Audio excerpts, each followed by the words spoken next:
belgen o hatırı ötarı o saskana dirgen onun kölen o vakır havan hatta hargın o soy o hatır ile beyebinen ettiğiminen gelen olur o kendin yer kollarına gül donur bayı kaymaklara gömüz bıraktı olur göz taksana bir bahıda oğlum kuvas hatta oğul ustayı bergen o hatır östağın öylemnen hastağın yanıyan gülün oğalgın altı kayın ötarı doydun yeki olan yerin eteri doktor askım Narın baskı! Uydusku! Ayanım artıgar olan çay batır ölen çıkarın elbet menudunu yettin sidiklerin de askım Uruy!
Girmeyle kendini derdi. Ulan seyratta ulancay bu kadar der bolavın. O kendini derdi.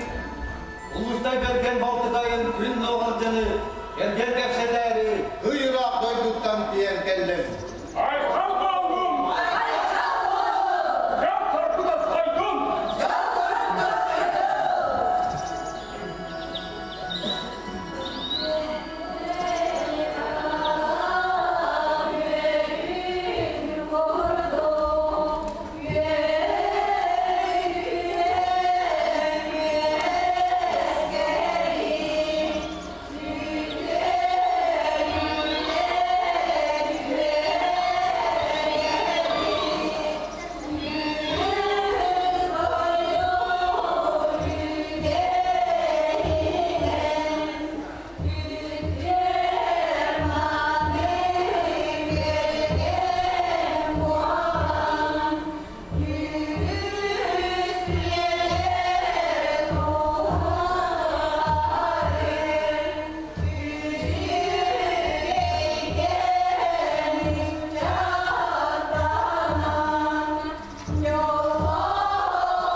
Художниктар Афанасий Жевлев, Геннадий Гуляев, Александр Буратов. Олонко музыкатын орта, Элгайтайгы Оға искусство скулатын директора, Саха Республика культуратын туйгуна Мария Семенова. Уотун түйен орта, Огор культура кинин директора, Саха Республика культуратын туйгуна Владимир Семенов. Ülkülerin ortaları, altı soğan kü, ansambl salayatçıları, Saqa Sısır Kulturatın ötüle ulaydı, Avgustina Klaginova. Saqa Respublika Kulturatın duyguna, Uliana Egorova. Saqa Respublika Kulturatın duygunlara, Sarglana Gergorieva, Yana Pavlova. Oronlarga oynatılar, Kulustay Bergel, Ayı Buhatıra, Vanna Anılıkçı Kotun, Ecidi Bıraktı, Saqa Respublika Kulturatın duyguna, Anastasia Mikhailova, Üle Veterana, Nikita Mikhailov. Gün doğaldın kuwa Kulustay Bergen Balta, Ohur Kultura Kinin Folklorga Spetsaliya, Evdakiya Zakharova. Волончай Бухатыр, Айы Бухатыра, Николай Семенов. Мусугу